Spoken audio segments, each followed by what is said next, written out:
Hey y'all, welcome back to the Chalk Sports Podcast. Today we are in for a good one. We are back for the NFL. We got some NBA to talk about, so we're going to lead with the NBA, then we're going to go over to the NFL. Because trade season is here, and it is happening fast. There were so many trades at this deadline, and we're not even done. I'm recording on Thursday at 11:45, so if any trades happen, it's not on my radar.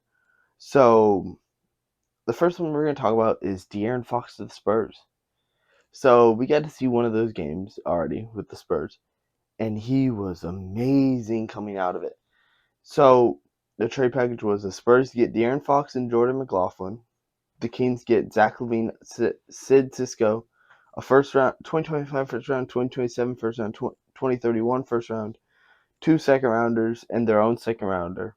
So 3 second rounders. And the Bulls got Zach Collins, Trey Jones, Kevin Huerter, and their own first rounder from the Spurs. I'd say it's the most balanced trade you could have got.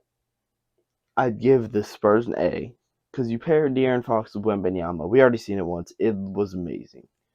Last night they played together and it was an outlandishly good game. They looked perfect together. They were rolling, and that ended up working out pretty well for the Spurs, winning 126 to 125. So the reason this works is because De'Aaron Fox can produce assists and points, and Wemby can put points and rebounds. So they have that kind of combo alone. They only need more they only get more chemistry. And De'Aaron Fox is a very great player. He can score outside, inside, mid range. His defense is great. He's fast. He's shifty. You can never know where he's coming, and that's why he works so well with Wembanyama, who can shoot a three, he can dunk, he can play low, he can play high, he can block, he can steal. So they have these two guys who are great defensive players and great offensive players. And they're young. They're only getting better, and they're only playing with each other for more time. And that's why I give the Spurs an A. The reason I give the Kings a B plus is because of the picks they got. Getting so many picks, getting 3 first rounders and 2 second rounders, and 3 second rounders for De'Aaron Fox, who wanted to leave anyways, works. You can build off that. And picking up Zach LaVine. Zach LaVine we weren't sure where he was going. He was talking here and there. And they lost last night, so it didn't pay off completely yet. But Zach LaVine looked good. And Zach LaVine could work in the system at a shooting guard.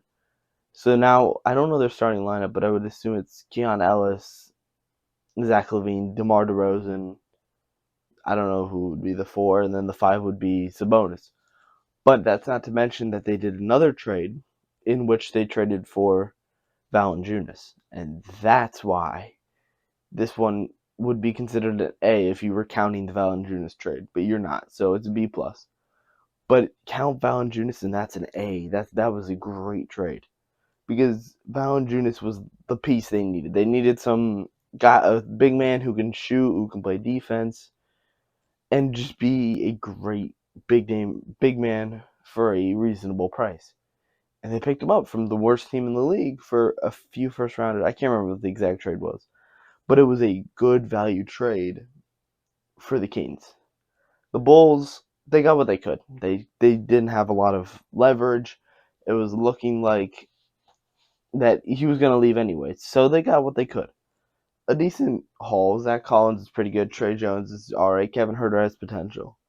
And their own 2025 first, which is probably the most important piece of this trade. But this isn't the one you want to hear about. Let's talk about the Lakers and the Mavs and the Jazz. Luka Doncic goes to the Los Angeles Lakers. It does not feel real. It did not feel real when it happened. I thought Shams got hacked for the first hour that it happened. I was sitting there like, oh, Shams got hacked. I'm going to stay up though, see what happens if anything else new comes out. And then the full trade deal tells it out. And I was like, wait, what? Shams didn't get hacked. they had more details. So that means basically we knew he wasn't hacked. And overall, the Lakers just robbed the Mavericks. Losing Maxi Kleber is a big loss too. It's not just Luka. Maxi was a huge part of that team that they don't have now. And on the other side, they only had AD and Max Christie and a 2029 first. That's not a great haul for a team that needed stars for their greatest player since Dirk and the second greatest player in their franchise's history. It was a dumb trade. It was so dumb. So dumb. It made no sense to me. Now LeBron is teamed up with Luka if he stays. I think he will now. Originally, I didn't think he would stay, but. And the Jazz got some cap space. But it's like, I tried to defend.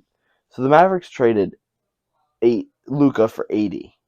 And I tried. To defend him.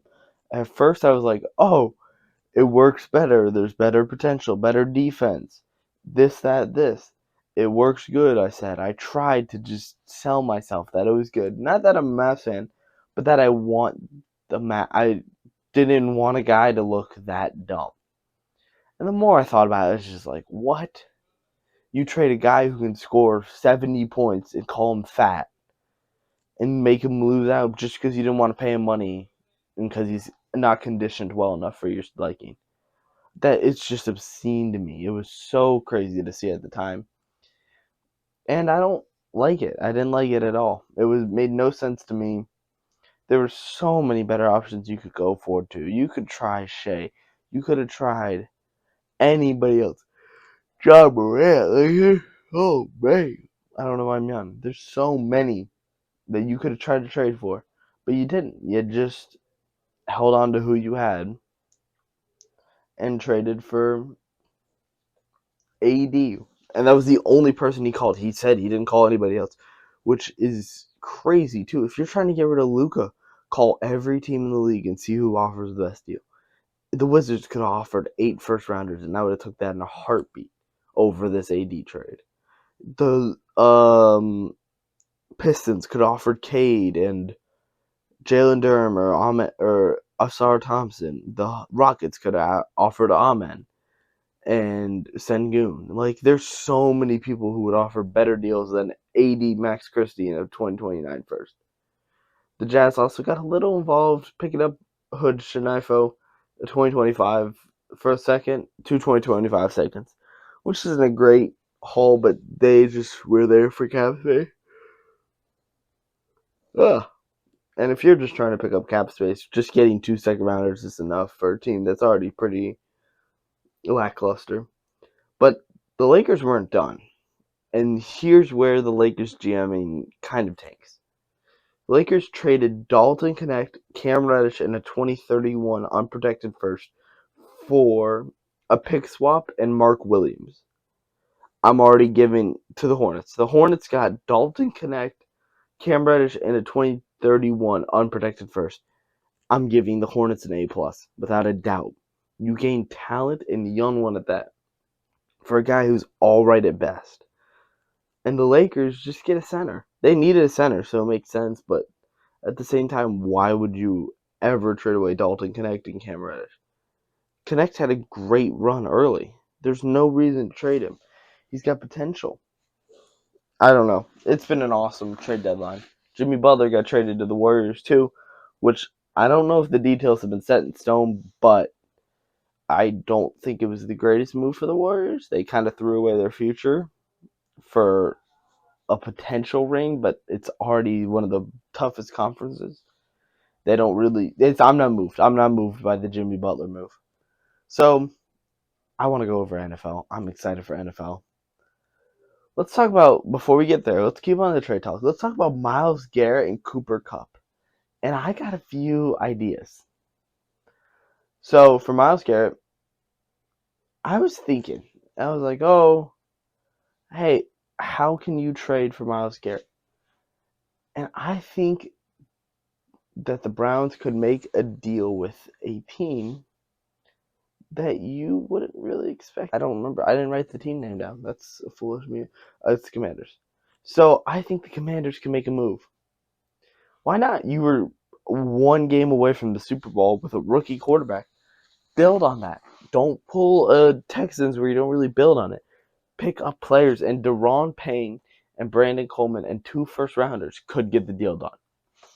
You Browns get some kids that they would take, and the Commanders give up a few picks and get Myles Garrett. Insane how you would not do that. That's building up a core that would be insane. Myles Garrett and Jane Daniels on different sides would be nuts.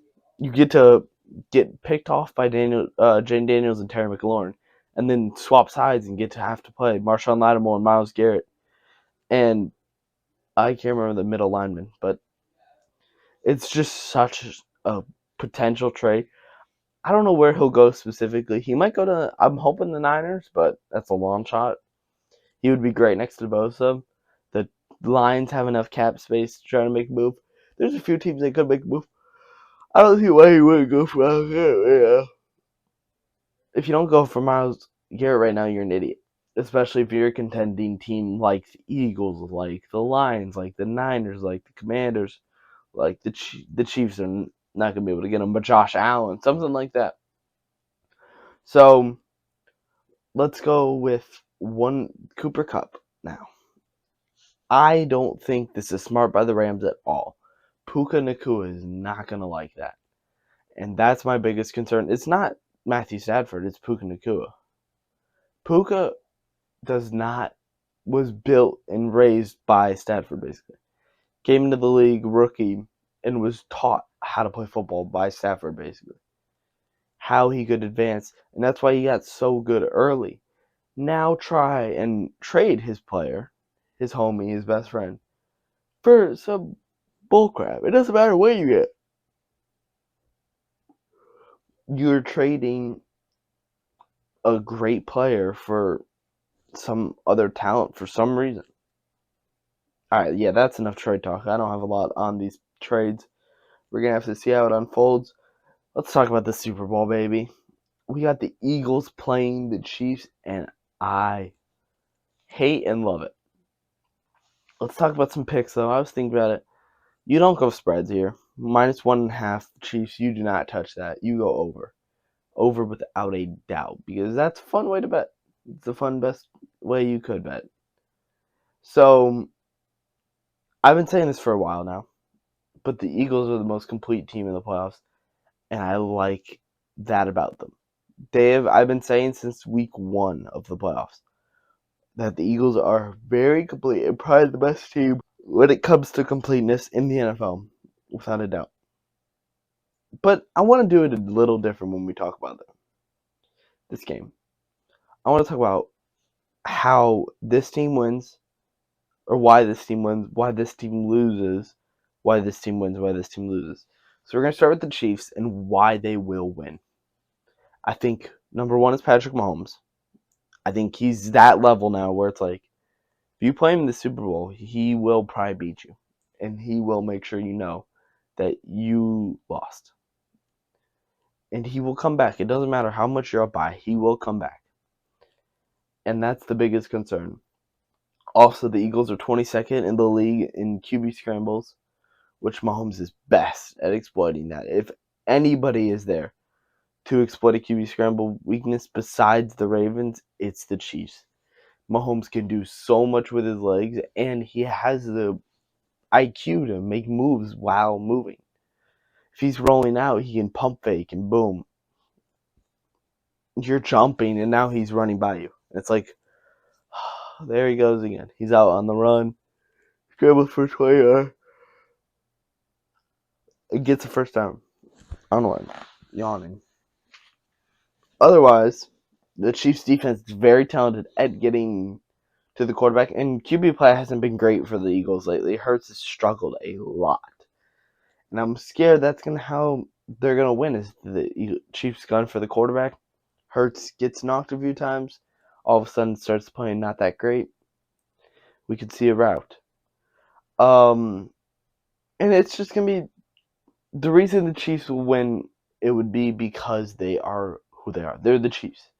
They win these games. It doesn't make sense sometimes, but they do pull it off. And that's not how you want to go into a game, obviously, but yeah, it happens. And it's out of your control once you get down to it, because the Chiefs will find a way to win. They have the best quarterback in the NFL, probably in history at this point. And it's like Mahomes has that clutch time where it's like, oh, we're down a score, all right, time to score. So it's that, and it's like I said, they have ice in their veins. A lot of players have ice in their veins. George Karlaftis, Chris Jones, Travis Kelce, Patrick Mahomes. They all, when it comes down to it, if it comes down to the wire, and they're down to score, they will find a way to score. They will find a way to get a turnover and score. They'll find a way to rig it. They'll find a way to block a kick. They'll find a way to do this, do that, do this, do that. And it doesn't matter. They will find a way, and that's the most concerning part about playing the Chiefs. Is they will find a way to win. And you will know they won because you'll be the loser. That makes no sense, but we're going to roll with it.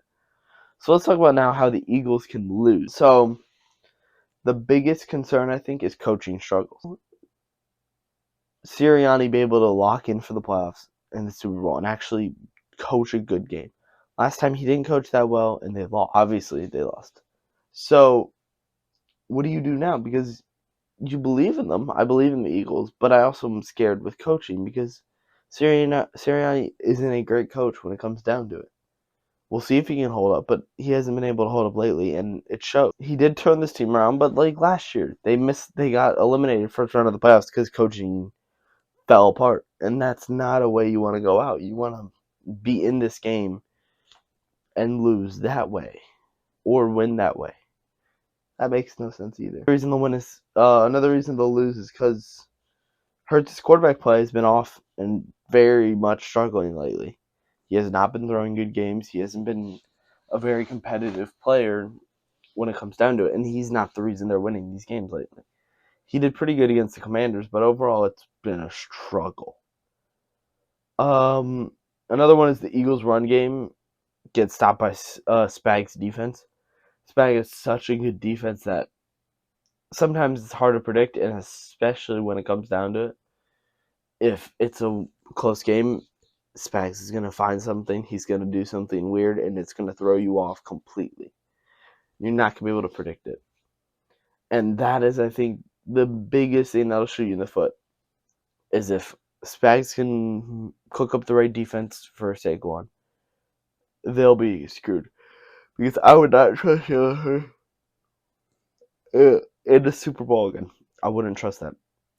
So, continuing with that, the last thing we'll talk about for the Eagles losing would be the Eagles linebacking core and how it's not just not that great. It hasn't been good all year, and they got exposed last week by Zach Ertz. And Zach Ertz is probably a lot worse than Travis Kelce. He's a really good player. I like Zach Ertz. But Travis Kelce's Travis Kelce. He's the second best tight end in the NFL. And Zach Ertz is probably 10th.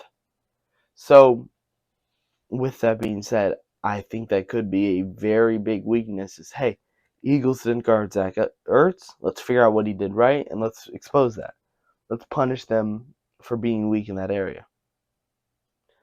Continuing, we're going to swap over to the Eagles winning. How do the Eagles win? So, the Eagles win by Saquon. Because Saquon is the best player on the field currently. So, if you look at it and you're like, if you had to pick between the best player, you would probably pick Saquon currently. All time you're picking Mahomes, but currently you're picking Saquon. And sometimes that's all it takes. It's just the best player in the league to win you a game. And he's had a great season, and I don't think it'll stop now because of some good run defensive ideas when he did the same thing to the Rams and the Ravens and everybody else. He really hasn't had a bad game this year. So, along with that, the Eagles have almost every advantage in NFL Pro, which is insane. I rarely see that, especially for a Super Bowl that's supposed to be pretty well matched.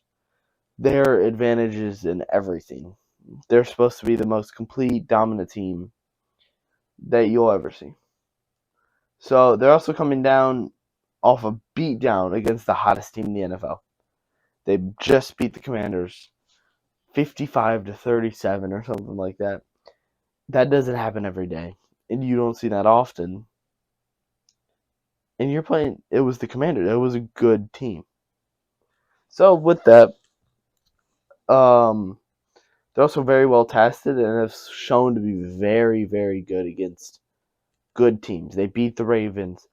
They just play contentious, and they don't have trouble They don't have trouble with bad teams or good teams. They won 9 straight before losing to the Commanders by 3 with a concussed Jalen Hurts. So do with that what you will. They haven't lost, and basically they haven't lost since then. I'm pretty sure they haven't lost since then. So it's like you lost one game to a Commanders team that was taking advantage of a very beat up quarterback. Not really fair to say. So the last thing is the defense is complete and talented in every category, with some of the best corners in the NFL being Cooper DeJean and Quinyon Mitchell. They are studs. They are some of the best players I've ever seen play the cornerback position, and they're so young that it just works. They have really good D-line, really good corners, really good linebackers, really good safeties. They are so complete, and it's annoying how good they are. So, how the Chiefs will lose? And it's simple. They won't. They will not be the reason they lose. The Eagles will outplay them. That's how the Chiefs lose. It's not dependent on the Chiefs. It's depending on the Eagles. Because I don't see a world where the Chiefs don't show up. They pull lines and they just don't show up to the Super Bowl. Or how, I even know. Whereas like an upset, we're like, oh, hey, this team upset this team. Who's surprised? Like, it happens. Alright, continuing, because I don't know what's happening with me. Who do I want to win? And I think it's as simple as the Chiefs. I don't want the Eagles fans to win the Super Bowl. I can't have that in my mind where, the Super Bowl champions are the Eagles. That doesn't work. It doesn't make me happy. But I wouldn't mind it because Saquon would be a nice person to see win a Super Bowl. So, and I'm so excited for the halftime show. The halftime show is going to be amazing. All the rumors I love. I'm just enjoying the lead up to it, where it's like, oh, Kendrick Lamar this, but SZA and maybe Tyler the Creator. It's like, oh, that would be fun. This, that, and that. It would be it's going to be such a cool show. I'm so excited for it. So, continuing with that, if I had to pick a score, it would be the Eagles are going to win by 2 touchdowns, or the Chiefs are going to win by under a touchdown. They're going to win by less than the Eagles win by, without a doubt, because I just don't think the Eagles have what it takes to really upset. Wait, what am I saying? They have enough to blow out, but the Chiefs don't. And on the other side of the ball, the Chiefs do have enough to upset, but they don't have enough to blow out the team. Does that make sense? I'm trying to think of how to word it. So, we'll talk a little bit about the changes in my rankings of teams after the trade deadline. Because I think there's some teams that got better, and I think there's some teams that got worse. So I think for one, I had the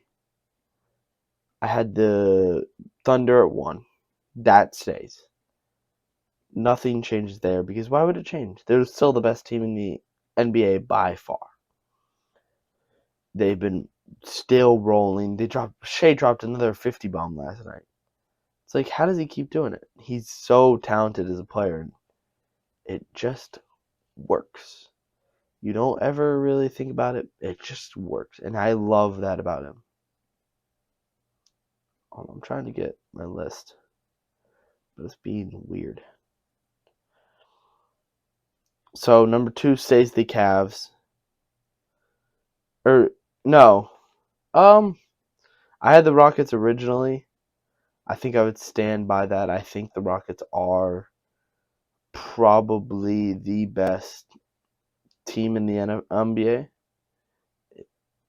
It's tough to say because you could see either or, but I do think if I had to pick a team, it would be the Cavs. I don't know why it's being like this. It's being very wonky. Okay, this is not working. This is very frustrating. I'm sorry. So, continuing, if I can. Yeah, there we go. All right. So, I think the Rockets are still 2. Actually, no, did they lose recently? Yeah, they did lose. They lost 3 straight. Never mind. All right, so updated list. 1 is the OKC. 2 is the Cavs. 3 is the Celtics. And I'm shooting Memphis up. I'm shooting Memphis to 5. Or to 5, yeah. I'm shooting the Knicks up to 4, and I'm putting the Rockets at 6. So far, fair. Let's talk about the Rockets. Because they were doing very, very good. Lost to Memphis, Brooklyn, and New York. Not a great run. And the Rockets just, again, are 1 star away. They are so close, yet still just so far. And that's the part that's kind of shooting them in the foot. Is this team is really good, but they can't do this, they can't do that. Same thing with the Grizzlies. They are probably 1 superstar at wing away from being a championship level team, which kind of shows how the Grizzlies are. They're very well built, but they kind of have some troubles. But they shoot up from 7 to 4 or to 3, or no, 5. Sorry. Continuing, Denver's at 7, I'd say, which makes them go up 1. I'd put the Lakers at 8 and the Pacers at 9. I think the Lakers got a lot better with Luka, and that's probably the biggest part about it. Is hey, Lakers are very good with Luka playing with LeBron. Crazy good. Continuing, Clippers, I'd say 10. Kings, I'd say Timberwolves, and then Bucks, and then Kings. So the Bucks drop a lot. I think I overrated them, and they went 0 for 4 this week, and that's what I'm saying. Miami at 14. I'd say Golden State to 15, Suns to 16, Pistons at 17. I'd move the Magic to 18. I'd say Magic 18, Mavs 19, Spurs. I still have to see a little bit more of team chemistry, but I'd put the Spurs at 20. And I don't think we want to really talk about any of the rest. They're all kind of meh. We'll do a few more things. I think I have some stuff not prepared, but I have it. So we'll do the athletic pulses. We'll do the connections. So basically what sports connections is you pick from a group of 4 and you decide like, hey, who is like what's the similarity? So the letters are zone, out, striker, ball, fullback, safety, zero, deal, transfer, territory, goalkeeper, exchange, pull, simulated, trade, midfielder. So I think first off, we're going to go midfielder, goalkeeper, striker, and fullback. I think that's the bait. And it was soccer positions, all right? We're going to go transfer, trade, exchange, and deal. And that'll probably be trade, some of them trade. Transactions. Okay. We're going to do zone, safety, out, ball. This one's tough. The rest is tough. So none of those were right. It didn't give me.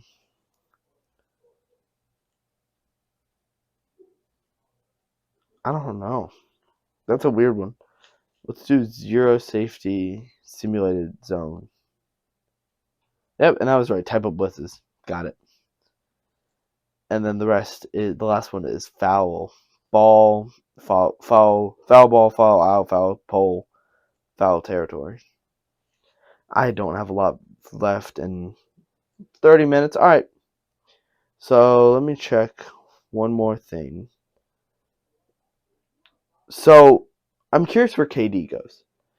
Because everyone's been saying, like, oh, all these guys are getting traded. KD wanted out for a minute. Where does he go? And I still stand by if the Rockets get KD, I'd put them higher than the Cavs, on tier with the Thunder. Like right there. If they don't, then I think they shoot themselves in the foot. Continuing, NFL gets Australian game. Pete Alonso signs with the Mets. Good for him. That's a big thing about it. And Kyle Kuzma got traded. I forgot about that. Kyle Kuzma got traded to the Bucks, and I think that is such a perfect deal for them. Picking up a really good player, I'd say, for Chris Middleton, who was not that good this year. He wasn't that great. And he doesn't play healthy. He hasn't played healthy in a while. So, I don't think there's anything. It's been chaotic. So, I got the Valanciunas trade. Cindy Cisco, so the guy they just got 2 second rounders, and to the Wizards for Valanciunas. I'd grade it an A for Sacramento and a B for Washington. They had to get rid of him, so it works. That's the only reason. Oh, and Brandon Ingram just got traded. I forgot about that. So, Pelicans trade Brandon Ingram to the Raptors for Bruce Brown, Kelly Olynyk, and a first rounder. And I'd give the Pelicans A. I think trading Brandon Ingram was the smart thing to do. They had to. And Bruce Brown and Kelly Olynyk are very talented players, along with our first and the second rounder. Toronto, I'd give also an A. I think that was very balanced. And I think that would be perfect for it. Because I don't think they really needed Brandon Ingram, but I do think he's very talented and he fits really well with Toronto. And once they get better, they're going to be really good. So obviously we're still waiting. It's 12:18 now, and I haven't heard anything. So we'll have to see if anything else happens. Thank y'all for watching. Wait, did I just see something? Oh, no, I can't open my phone. Hold on. I think I just saw something, which would be pretty big. Raptors are trading Davion Mitchell. I already knew about that. It's not worth talking. Oh, no, I didn't. Never mind, I did. There's nothing. We got nothing new. We'll see what happens. It's just a bit of fun. Hopefully the NBA can turn it around and we can get more love. Magic are doing great. Lately dropped 130 on the Kings to beat Zach LaVine. We played great. Paulo shot good. It's what happens when the team actually works. Alright. Thank y'all for watching. I'll see y'all in the next one.